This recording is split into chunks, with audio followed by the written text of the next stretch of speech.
Then we have business partners, Jim Parry, Jim can give a wave, and Jules English. Again, Jules and Jim work with some of the biggest brands, Lego, Activision, Chico, Tony, DeLonghi. The list is endless.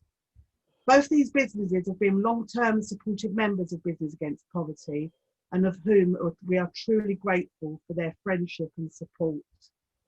Paul Van Haver is our co-chair of trustees and will be moderating this event, so we're all in your hands, Paul.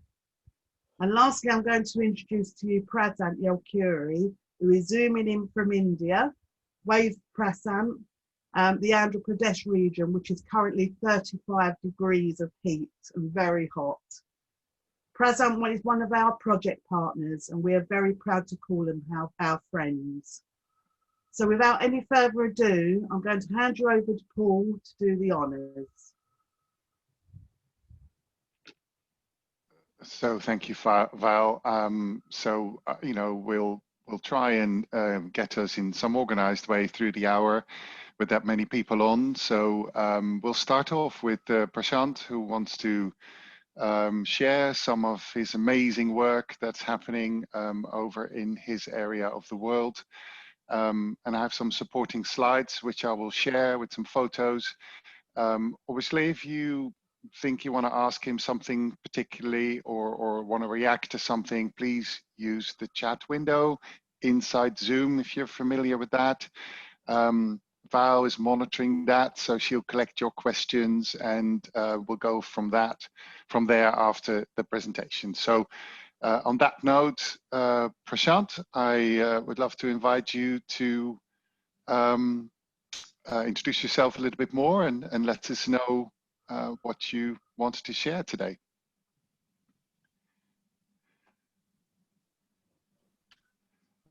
Thank you, Paul. It's a wonderful time, and also to the ground.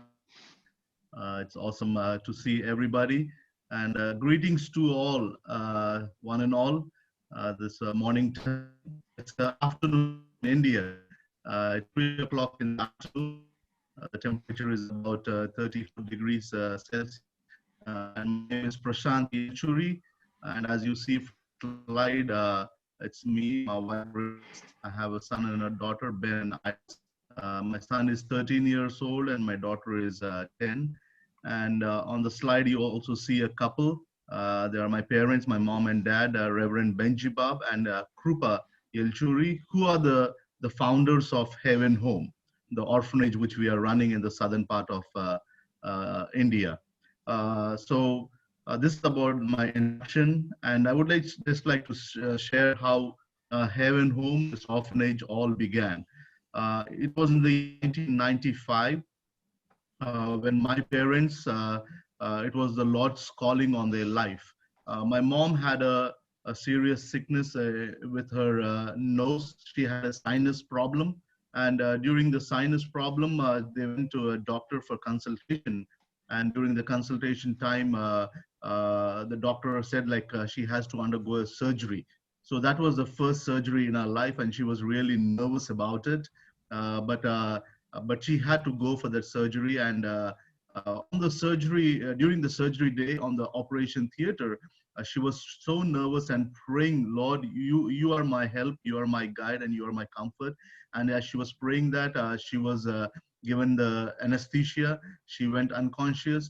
But during the surgery, she had a vision of Jesus coming and standing next to her throughout the surgery. And both of them had a good conversation. My mom started to ask many questions, and Jesus was replying to all those questions. And at the end of the conversation, my mom said, we have so many needs in our family, and this is our desire, what we want to do. And Jesus replied, whatever you have asked, everything is granted in Jesus' name. So it was really a good, wonderful vision the Lord gave to my mom. But before the end of the vision, Jesus told one very clear thing, mom, saying anyone who come to your doorstep for help, maybe an orphan or a widow or any person who is in need, anybody who comes to your doorstep for help, do not say no to them. So that was the last profound words which Jesus gave to my mind, and that was the end of the vision. And after the surgery, she just remembered bits and pieces of the vision, but the last statement of Jesus was really ingrained in her heart, and she shared the same thing to my dad, and both of them prayed about it, and the Lord started to pave waves and show direction to them, and that's when they started this orphanage, and they named it called as a Heaven Home. Heaven means a place to live, and our tagline for Heaven Home is like, where children have a home and a hope. So here, the children who come here, we give them a homely atmosphere, and when they graduate from this place, they have a hope that we will make something out of our life. We will become good earning people to our family and to their future family. So this is the main vision of Heaven Home. That's all how it began. And we started Heaven Home with 5 children in the beginning in the year 1995. Then it grew to 30 children, and we rented a small building where we were having these 30 children. But as the need was growing, we were praying, Lord, you need to give us a bigger place. That's when when friends from United Kingdom, they gave us generously, and we were able to buy a big property of 7 acres land. And after buying this, we thought like, Lord, we have the land now, but we need the buildings to accommodate the children. And God had everything in his plan, that he started to give everything one after the other. We started to build a girls' dormitory, boys' dormitory, a school building, kitchen, dining area, study area, and the church building, and also a house for us to live on this 7 acres property. And now we have 120 children whom we are taking care in Heaven Home. And the slide which you see right now are all the children who graduated from Heaven Home. And if you see the boy on your screen on your left hand, the one with the blue shirt, his name is Umapati, and he is one of the sponsors from People Against Poverty. Paul Simons is his sponsor, and he started in Heaven Home about 10 years ago, and now he's like a technician in a tire manufacturing company, earning £200 every month. So this is how Heaven Home has transformed the life of these children through the generous support of People Against Poverty all these years. And I would like to also bring one heartbreaking story, which is so fresh in my mind even to today. And whenever I think of that story, I just feel broken in my heart, and I think why such thing happens in this world. So the next picture which you are seeing are the three children, Chandrika in blue, Hasini and Sidhu. These 3 are children of one parent. And when these 3 children were born, and their parents were a loving couple, and they were living a good life, like not rich life, but they were having a good, happy life. But the poverty was so high in that area during those years, that the mother was not able to take the pressure or the stress because of the poverty. And one evening, she committed suicide by hanging herself. And this story really breaks my heart. These children are grown up now, but when this incident happened, the oldest girl, the Chandrika, who's in blue, she was just like about 7 years old then. And the boy Sidhu, he was just like 2 years old at that time. And they lost their mother, and they were in a very pathetic condition. And as things were like going on, the father thought that, okay, I need to do something for my children. But the poverty was so high that he also committed a suicide. After 2 days, the wife died, just after 2 days. And these young children were left to nobody's care. They became like homeless people. They were living in the streets of the village, sleeping on the shop fronts, like on the platform. Nobody to take care of them. As this was happening, immediately we got a call from that village saying like, we have a great need for 3 children who just lost their parents, and we wanted them to come to your Haven home so that their lives would be transformed. So immediately, me and one of my staff member, we drove all the way to that village. It was almost like a 3 hours drive from Haven home. And we went and saw the pathetic condition of the 3 children. They were in a very bad shape.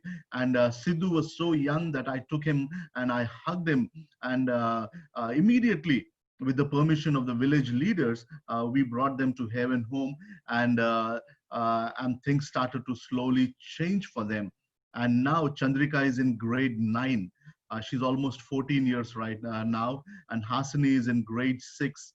And Sidhu is in grade 4. So these children are really happy in Haven Home right now. And through the sponsorship of People Against Poverty, we are able to meet their food, their education, their medical needs. And even though they have a photo frame where they have their mom and dad's picture. And Sidhu, the youngest one, sometimes he brings out that frame and comes to me and he says that, I miss my mom and dad.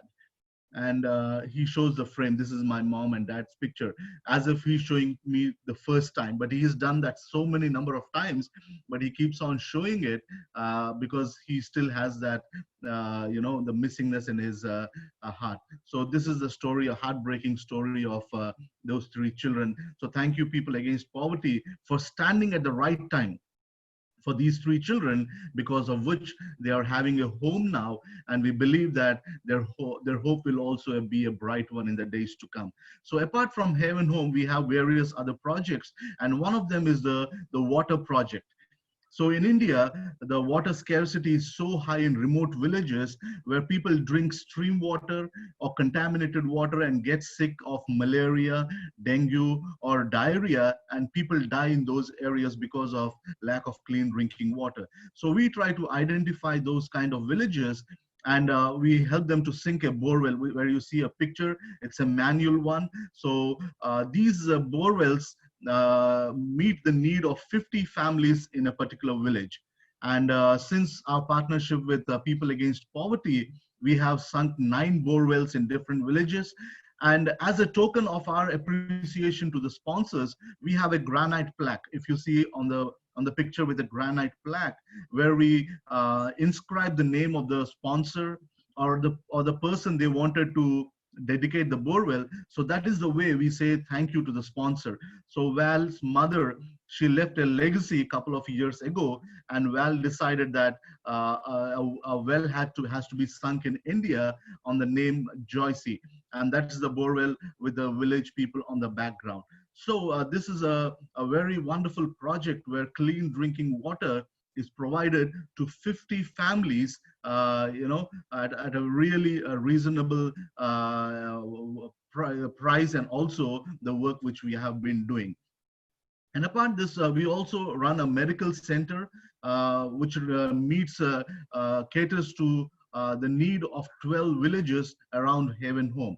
So these people, they come to us. We have a full-time nurse and a doctor, and any people who come to us, they are given free medication, free consultation.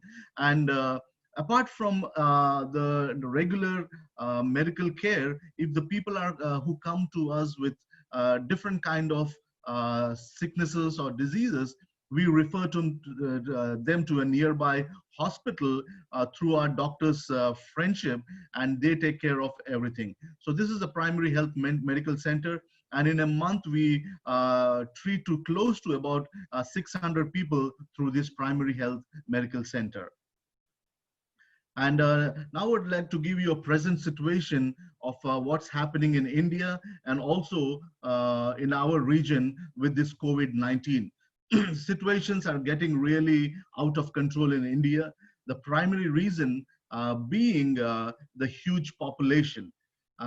In our country, 6 or 7 people live in a very small house with 2 rooms. And isolation or quarantine is highly impossible in our villages because they live in a very closed areas. Because of this kind of setup in rural villages, the spreading of virus, of this coronavirus, is rapidly increasing, and the hospitals in our towns are completely full.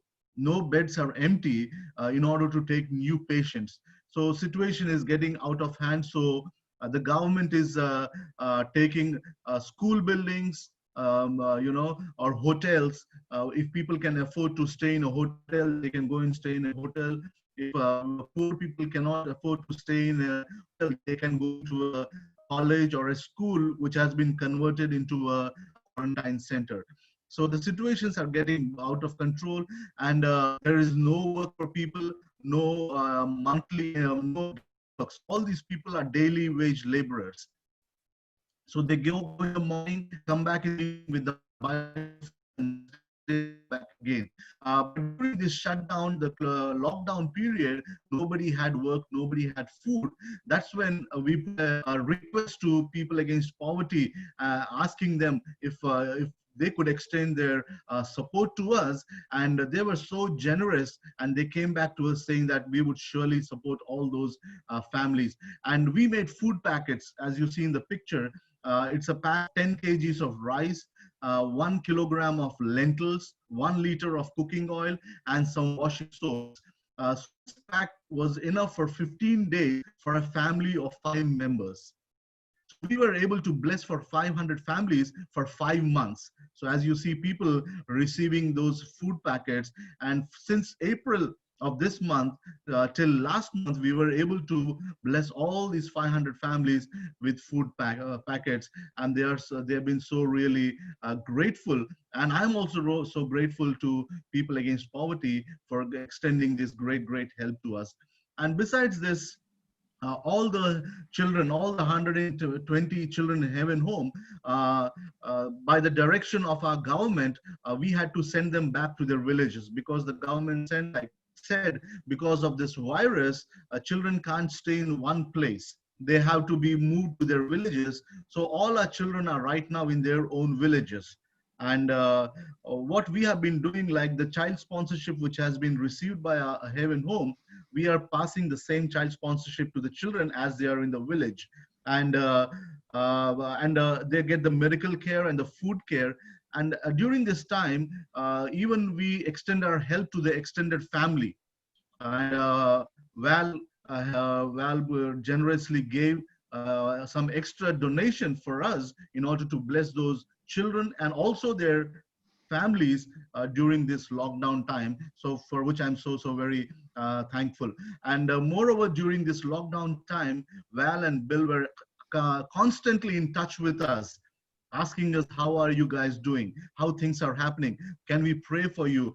We had a couple of Zoom meetings, which was so encouraging to us. You know, not only giving in finances, but they said that we are with you, we are standing with you, we are praying with you, and that really helped us.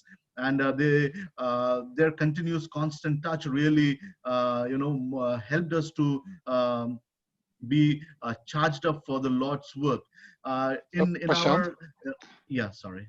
Prashant, there's a question from Philip West, and he's asking roughly how much is needed for a borehole.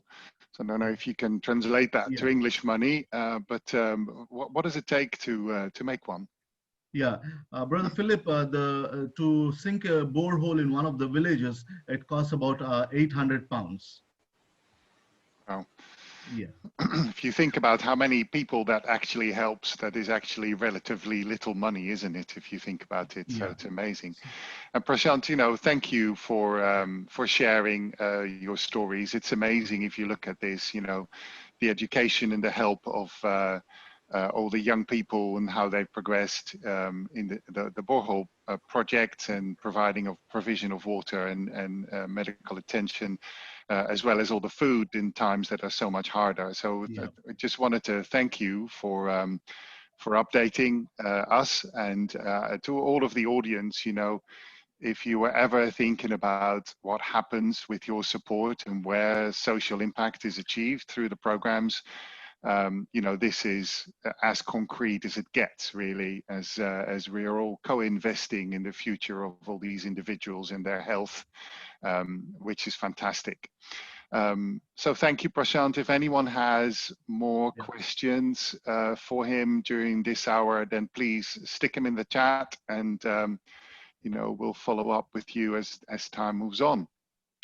So I wanted to make a switch from, you know, this very impactful story and project to maybe what is more the reality of your context here in the UK as BAP members, or as maybe potential BAP members, maybe not all of you are, and switch to our panel discussion. So Val's introduced the three people there, and you know, we obviously we value them a lot because they've been a long-term Business Against Poverty supporters, as Val said, but they have a business to run too. And so how does one in these days sort of combine, you know, the focus on social impact and actually the businesses themselves? How does one combine that? How do you form a business that thinks that way? And so I want to start by asking our panelists, and I'll start with you, Graham. You know, kind of really getting to the heart of this. What does it mean to you, Graham, to run a business with a purpose, as you call it? What does that mean for you on a day-to-day basis from a practical perspective? Thanks, Paul, and morning, everyone.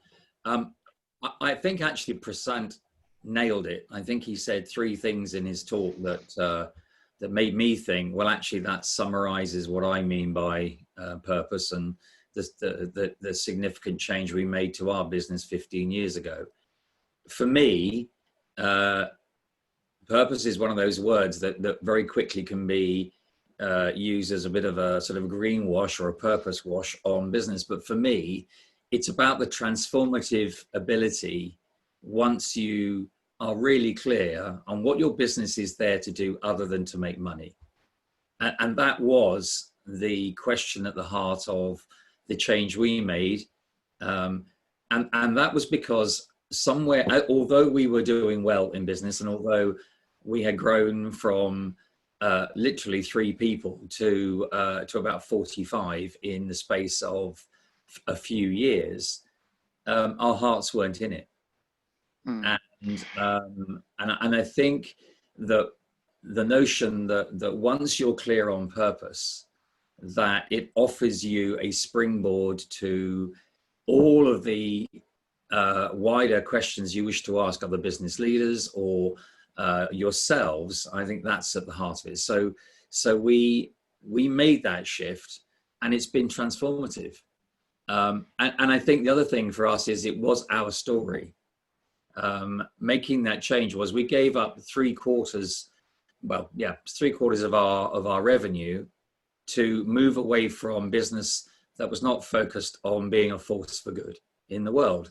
So we weren't, and over a period of time, we moved our business to work with leaders who were seeking to do something for their businesses other than just to make money. Well, I wanted to ask you a little bit more about that, because it seems like putting a purpose, as you stated, at the heart of your business, and you know, taking the effect of that and maybe letting go on part of your business. How does that now really help you navigate the business decisions you're making? You know, what does that take? Yeah, well, I think I like that. Let me just use Prashant's example. He said he called it his vision, and I think there's a crossover there. So that's good. He said our purpose, our vision was children have a home and a hope. So if every decision that you're making is connected, and you can distill that down to, is this giving a home, providing a home? And let's understand what then a home might mean. That's about safety, security, a future, education, love, a village, if you will. There's that lovely expression of it takes a village to raise a child. If you think about the context of home, and then think about what does hope mean? Possibility, what you can do in your future, using your talents, where do you belong? What do you bring? I think once you understand that, that's your navigation. That becomes those questions, and the distillation of that, and then the definition of that becomes what you get out of bed for every day. And so if you start to stray away from there, you bring yourself back. And it's not easy. And I'm not going to sit here and say there haven't been times when we've been forced to make decisions that, you know, you could argue can be compromised. I'm not sitting here in some idealistic way of saying it's easy. It's not. But it gives you that anchor to come back to and say, if we're about this, if we stand for this, then we stand for something, and that's better for standing for nothing. And what does that mean is the decision we have to make. Yeah.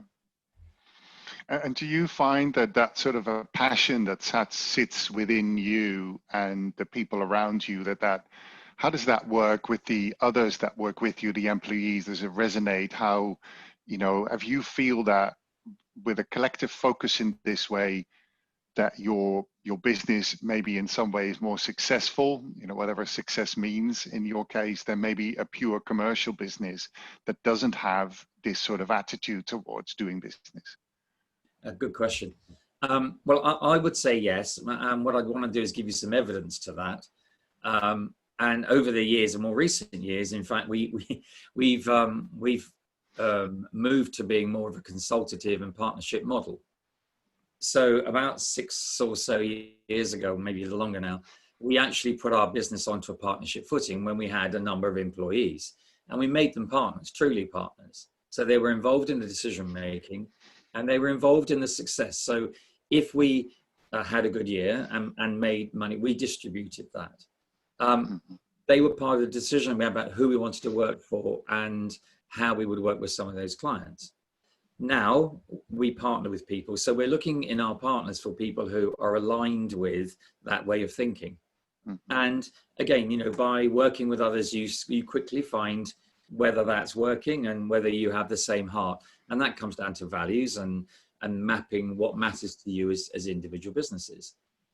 On a bigger scale, there's so much evidence now, huge amounts of evidence out there. You can find it, Google it, you can find it, about how purpose-led businesses are outperforming, out-evolving, outgrowing those that are not. And more importantly, particularly, sorry to label, but millennials and younger are seeking to work for organizations where there is a clear social impact or purpose impact in what the business is doing.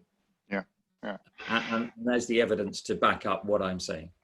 Which is great, and it's a good segue, Graham, to something that I wanted to ask the audience. So I'm just going to take a moment to run a poll inside Zoom with you all, hoping that you will be able to answer that. And that's really, you know, around this question whether running a purpose-led business, a business that really has a social impact statement attached to the organization, whether you feel that that has impact on the employees that work for you or with you, you know, whether that's really important or whether that's maybe of not such an important. Do you see what I call a people value proposition in having a social mission associated with your business? So I'll launch the poll, and if you have a chance to take your pick, then we'll let it up there for a little while, leave you to think about it, and I think as it goes, you can actually see the results straight away, right? Somebody nods that that is the case, or do you only see the question? We can't see anything yet at the moment. Okay, we're just answering. Okay, then you will see it when I end the poll, I guess. So 13 people have voted. So 14, we are with 19 here. So a couple more to go. I can't see the poll. Okay, well, I don't know. Many others can, Val, so I'm sorry. Maybe it's hidden behind a window somewhere. Okay, well, we have 16 answers here, so of all of us. So let me end this poll and give you a sense of what you said. Share results. Here we go. So I think you should see that. So I think we're pretty well in sync here, if you can see this. 75% of you all feel that this is really important. And if it wasn't really important, it's at least quite important to most of you. So thank you for doing that. and it'll be good to get a sense of the audience here. So thanks for voting. So Graham, a lot of people seem to agree with you in some way, so that's good. You know, I wonder if there's anyone in the audience who is willing to say a little bit more about their answer, or maybe relate your experience in your organization to what Graham said. You know, if you're willing to say something about your answer or something that you've experienced, that's great. I see Patrick raising his hand. So Patrick, go ahead if you unmute yourself. Hiya. It's mine's a very small organisation. I'm the employee, and Sarah, who is in this meeting, works with me as a PA organiser, everything, and we have a couple of other people who work with us on a contract basis. It's the nature of the business. Slightly offbeat. The biggest unique selling point is restoration and regeneration of canals and river. Both the watercourse itself and the banks and the sides, which I will freely admit, when I set this up, I was made redundant, but I've ended up on about a third the salary I used to be on. But it's what I love doing, and it does make people's lives better. It also raises money that I can then pass on to organisations like People Against Poverty. No great aspirations for vast riches myself. I think it's fair to say that I'm sure Sarah would back me up on this because of a message I had from her over the weekend when she was near Oxford. And I know Laura, who works for me, also, basically, although we need to live, we need to put food on our plates and have a roof over our head, we do this because of what we're doing. We are fulfilling our dreams in terms of what we deliver. And there's 2 or 3 other people work in the business as well. We would far rather be doing this than, as I used to in a previous job, designing car parks for B&Q. I'm qualified to do both, but this is far, far better. Yeah, And it's fantastic when you can buy both, right? Yeah, yeah, exactly. It's creating something good for other people. That is what we really enjoy. Yeah. So fantastic. Well, thank you, Patrick. That's Can great I to hear. say, Karen's put in the chat, I think it is very important and can straddle not only purpose, but facilitate activism, the good sort, which enables change for good. Absolutely. Some of our work is actually for activists. Fantastic. Yeah, I understood. Well, and thank you, Karen, for saying that. I think I saw, was it Ben, you had your hand up? Or someone else, I think, had. So if you want to say something, Ben, go ahead. Yes, I mean, I just wanted to say thank you to Prasant and Graham first. That was really inspiring from both of you this morning. In terms of just picking up on Graham's point, I think particularly around millennials, I've worked in PR and marketing agencies for about 15 years now and recently set up my own kind of purpose-led consultancy. From my experience, especially working with kind of younger millennials and people in their early to mid-20s, I think that purpose-led proposition and the actual reason for why am I coming into work day after day and where do I fit within the wider mechanism of an organization has seemed to grow significantly for me in the last few years. And certainly when it came to a point when I was line managing people, more and more I've heard the conversation in recent years, well, what am I doing? What difference is that making? And I think what we're hopefully going to see from the back of the year that we've gone through now and everyone having time to reflect on actually what's important in life is much more of a desire to think beyond where is my career trajectory and much more what am I going to be, what difference am I going to be making in the world? How am I actually impacting on those around me? So yeah, I hope that we're going to come out of this situation with much more of an outward focus as individuals. So I was just really encouraged by everyone on the call today, and yeah, just want to say thank you really for this morning's webinar.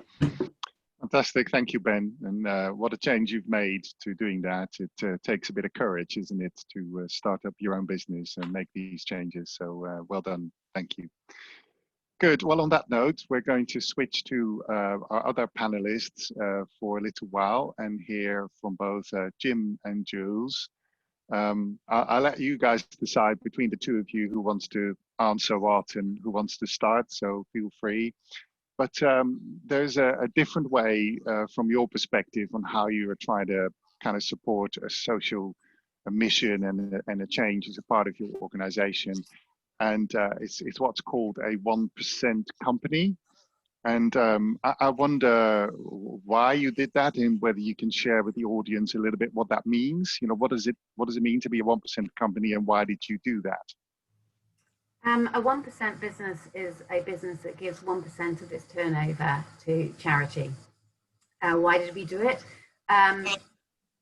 14 years ago, when we started the business, we've always tried to make a positive difference. We always tried to find ways in giving to charity. So whether that was organizing team events or giving a proportion of our profits, or it never seemed to gel quite right. So we did some research into the different models businesses could adapt so that they could make a positive difference. And the one that really stood out for us was Tom's Shoes. I'm sure most of you are aware of Tom's Shoes. You buy a pair of shoes and they give a pair of shoes.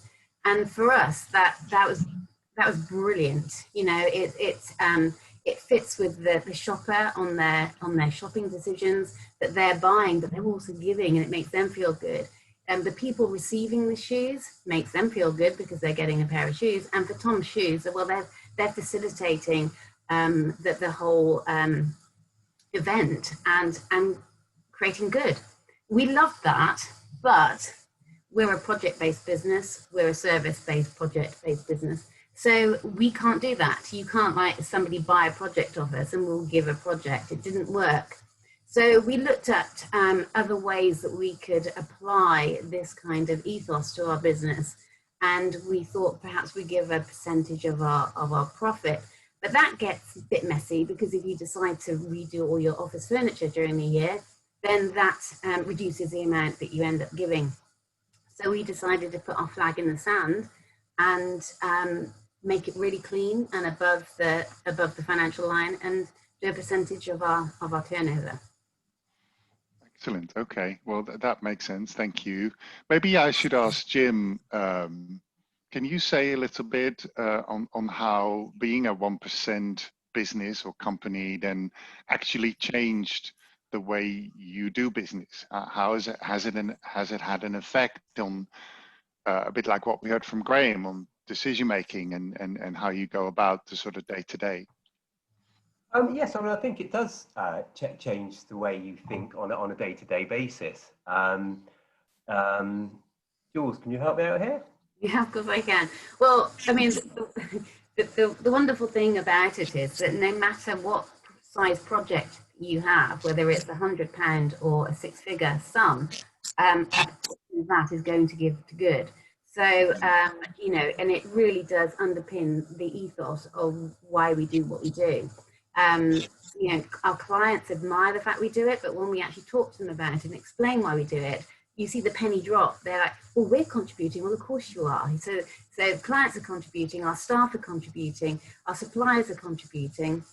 And has it brought in more business? No, it hasn't. But that's not the point. The point is that what we're doing means that it underpins our whole business ethos. Yeah, and it's a part of you as business leaders to be wanting that. And it's kind of what I hear from Graham as well. It's sort of what's at the heart of your thinking whilst doing business and what is important to you to make a difference. And this is just a brilliant vehicle to doing so, right? Can I just add as well, you know, the difference that these guys make to People Against Poverty's work is phenomenal. You know, it really is, because the end of each year, Triangle Design, we get 0.5% because they give to other charities as well. You know, it's not all coming to People Against Poverty, but that 0.5% enables us to do so much within our work, in all our projects in India, Romania, Nepal, Haiti, Malawi, Tanzania. All of them get a piece of the, you know, the cup. And in England. All I can say is thank you to, you know, to Triangle, the likes of Triangle and Graham, the house, and other people that here that are members, you know, without you guys, you know, we wouldn't exist. And if we didn't exist, these guys couldn't do their work. So thank you for that. So I wanted to sort of segue into maybe a slightly more delicate question that is really associated with today's reality. And it's really around, you know, where we are now, both in the world and in the UK, sort of economically, and feeling the pinch of Corona, dare I say the word on this call, you know, and kind of really, you know, I wondered what, and this can go to either the three of you really, you know, as being a business with a purpose or a 1% business, how is that really from the economic market that we're in, maybe the effect it has on your businesses? Has that made any difference in either your 1% business, your approach to that, or, you know, do you feel that you're challenged, or has it really made no difference? You still got the same attitude towards it. Has it affected you, I guess, on the social side as well as on the business side? How does that work hand in hand? That's kind of my question. I don't know, maybe start with either Jim or Jules, you know, help me, you know, what would you like to share around that? Okay, so it's a very difficult time out there for many businesses.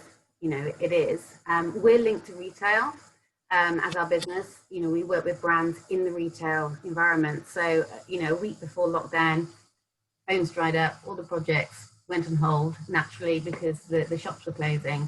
So we obviously we mothballed our business for a number of months, and now we're fanning the flames, trying to get it back on track. And that's the same with many businesses. So does that change the way that you know, as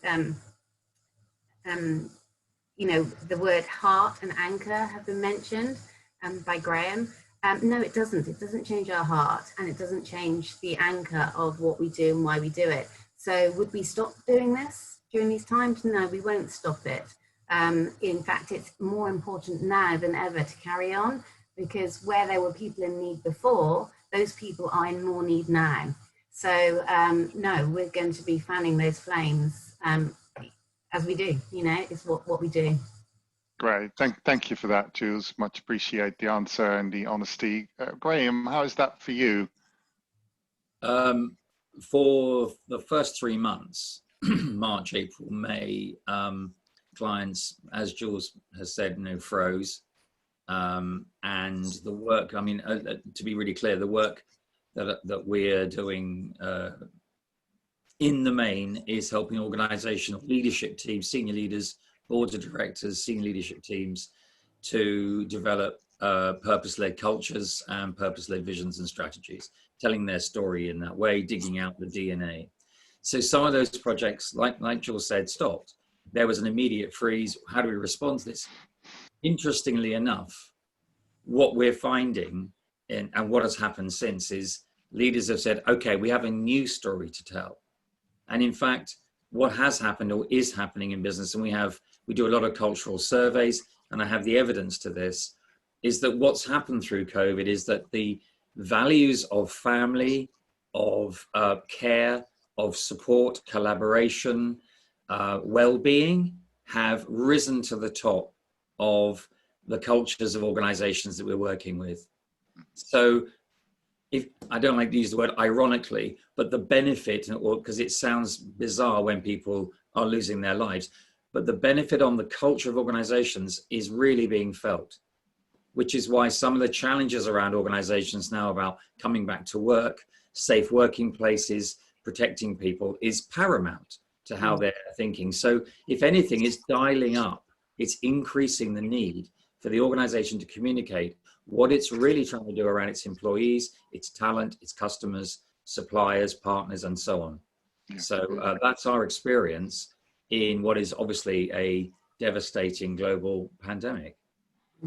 Absolutely. Well, that's a clear message. Thank you. Jim, anything you would like to add? Well, I really echo what Jules was saying, particularly obviously we're business partners and everything did just die and fall off a cliff, but we are doing our best to get back up on our feet, and we're heading that way. But it won't change our attitude to our giving and our in that way, it just won't. We will continue as we are and battle on. Fantastic. Well, I wonder what the audience thinks about it. So I've got another simple yes/no poll. So let me launch it and see what you guys think.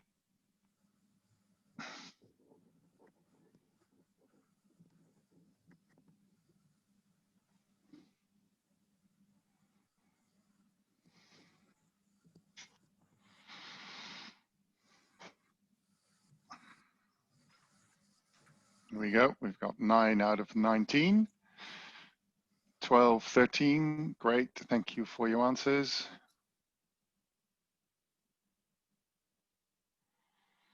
Just give it another few seconds.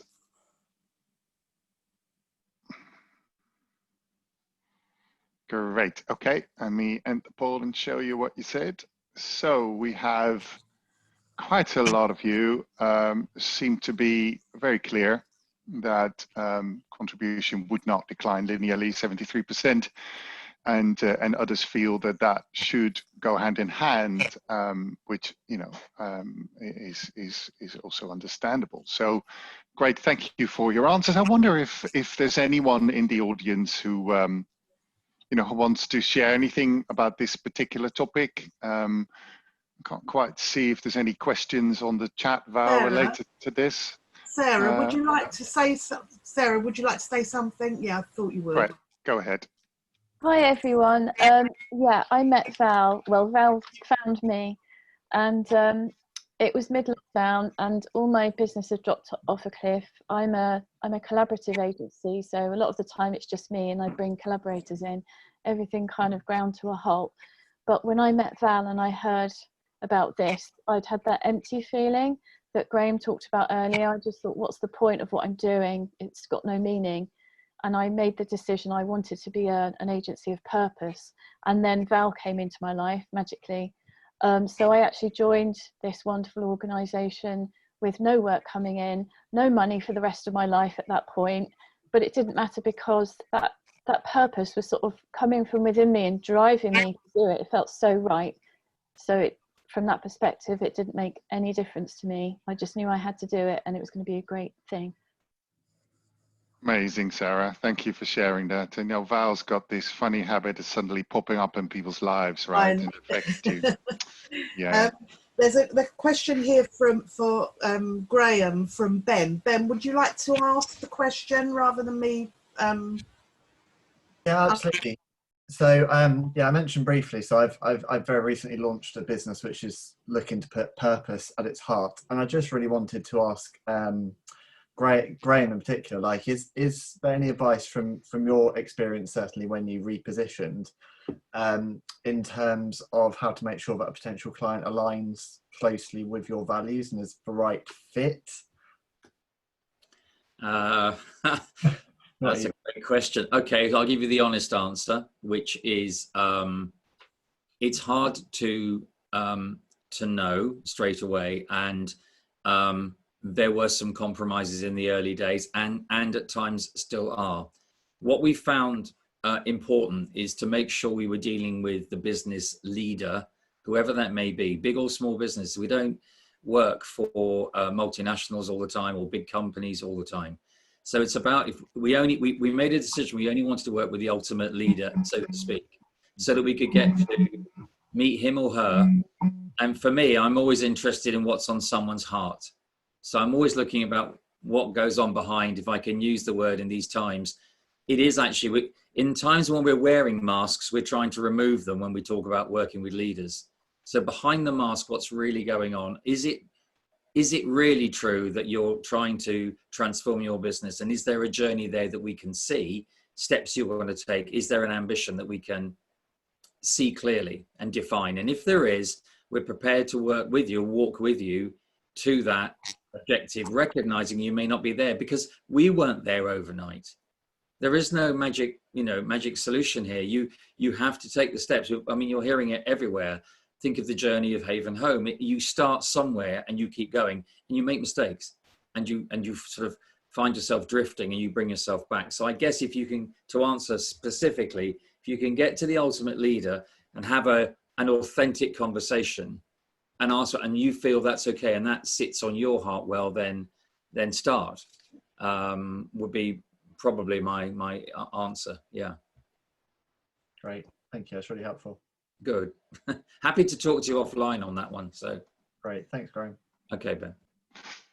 So a couple of things from the chat window. I think Philip was saying he's working in crisis management, and he always say to look for the benefit of the crisis, as there always is some, which I think is also a great statement and very true.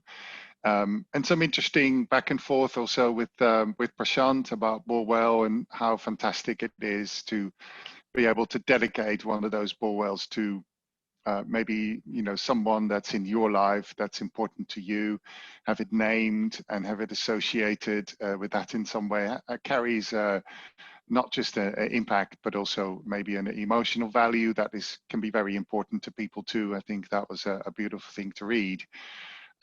So sort of really edging into the last few minutes, I wonder if there was anyone else who had a question for Prashant that they've been keen to ask. If you do, maybe just sort of raise your hand or let me know. Obviously, we're very happy to connect you directly also after, and I'm sure that will happen. Just staring at your pictures, but doesn't look like there's anything at the moment. Alistair, please go ahead. Thank you. I mean, I joined People Against Poverty as a volunteer. Val came into my life. Val and Bill came into my life. Have done so twice, and I now work for the charity. Have done for about 18 months. Whenever I speak with businesses at networking events or whatever, what is very clear to me is that, and I think many of you have alluded to this, is that rather than the business looking at what they can get from their membership from Business Against Poverty, it's about what difference their membership will make. And it's wonderful to be able to say to a group of interested parties that, a Borewell will cost us £800 to sink that, or we are looking to raise money for medical aid to India or our projects in Malawi and whatever. And Val has been very active in gaining support during the COVID period, because businesses and individuals alike, they want to help, and getting that message out there. It's much more than about what does it give us. But I think an important point, when I was working in sales 8 or 9 years ago, and I was completing tender documents, I was quite often asked about what sort of social impact the business was making. And it was difficult to answer that question. I mean, I was working for a multinational, earning a lot of money, ironically, from selling solutions to charities. But when asked the question, what do you give back? It was a really difficult answer. And to be able to give that and say, yes, we have this ethical stance, we support these projects, we may support more than one charity, it's entirely understandable, then I think that really says something about your business. And it can only help, but I think give you a leg up in securing new opportunities. So that's how I feel about it. And yeah, it's very powerful. Thanks. Thank you, Alistair. Much appreciated those sentiments. Absolutely. And well, we're getting to the end of our hour. It's gone by like it was just a minute. So let me just, kind of thank our panelists, Jim, Jules, Graham, and Prashant. Oh, Prashant, do you want to say something? Sorry, before I close, please go ahead. And I do as well, Paul. Okay. Well, we need to close on time, but please, brief. Thank you. Go ahead, Prashant. Thank you, Paul. Thank you, Paul, for this time again. I just want to share a few things about the business aspect of our charity, Haven Home. I was working for a big multinational banking company called Citibank. I worked for 3 years. So I was into finances and everything. So part of my heart is always, to generate money, which would help Haven Home to run long-term without any sort of hassles. So a part of that, we about 13 years ago, we started a dairy farm with 25 buffaloes to take the milk and sell it into a nearby market and make income to support Haven Home. So we did that business for 3 years, but we found out that we were slowly drifting away from our vision, because that was taking it so much time that we were not able to be getting focused on the children and their welfare. And even the animals staying on the compound was proving unhealthy for the children. With all the, all the things which happens around in a dairy farm, which was not beneficial for the children. So after 3 years, it was very difficult for us to say that we want to close it down, but we had to close it to keep in line with our vision of Haven Home. So as Brother Graham was saying, like sometimes we need to take some stern steps so that we don't drift away from the vision. But at the same time, it doesn't mean that we don't do any kind of business activity to run this ministry. We need to find out some ways where we could be less engaged in that business activities but still being focused on Haven Home. So keeping that in mind, we have an empty property of 3 acres of land. What we did, we started to grow a mango grove. So it's 12 years now, we have trees and we have fruits coming. So we sell the fruits in the nearby market every summer, which brings money to Haven Home and supports the children. And that's one kind of business activity, not completely committed, but making some sort of income generation. It sounds like it sounds like diversifying with a purpose, right? That's right. Well, yeah. Yeah. But Prashant, I don't want to. Sorry to interrupt you, but I want to finish on time because people, I'm sure, have other things to do today, and we can't we'll start to lose people. So, if you don't mind, I'll hand that back over to Val to close our session. And thank you. Just have one more minute, Paul. Sorry for that. I'm extremely sorry. Just one more minute. So I just want to finish with purpose-driven businesses have a significant role in society now more than ever. And it doesn't matter the size of your business. You could be a sole trader or you could be a big corporate, but all have got the ability to make a positive difference for their clients, their staff, suppliers and community, both locally, nationally and internationally. We know from research that purpose-driven companies are more progressive in their thinking. They attract the best skilled workers. They inspire innovation, are more trusted and have greater allegiance and attract more investment. As you give back to business, as you give back as a business, you inspire and connect your customers to a greater purpose as a company. So I would love to give you the opportunity to talk to me about Business Against Poverty, me, Bill, Paul, anyone. Whether you're looking to cover ethical, philanthropic or environmental, we're sure we can match your business to one of our projects. So thank you all, everyone, for attending this morning, and we'll be in touch. We'll follow up with you with a short survey to ask what you thought of the webinar. We want to do a few more of these, so be grateful if you could give us a bit of feedback, be informal. We're probably planning to do more of these, but thank you for your contributions. Also on my behalf as a trustee to the charity, I've really thoroughly enjoyed it and hope to see you soon on another one of these, maybe with a different topic. So thank you, enjoy your day and take care and see you soon.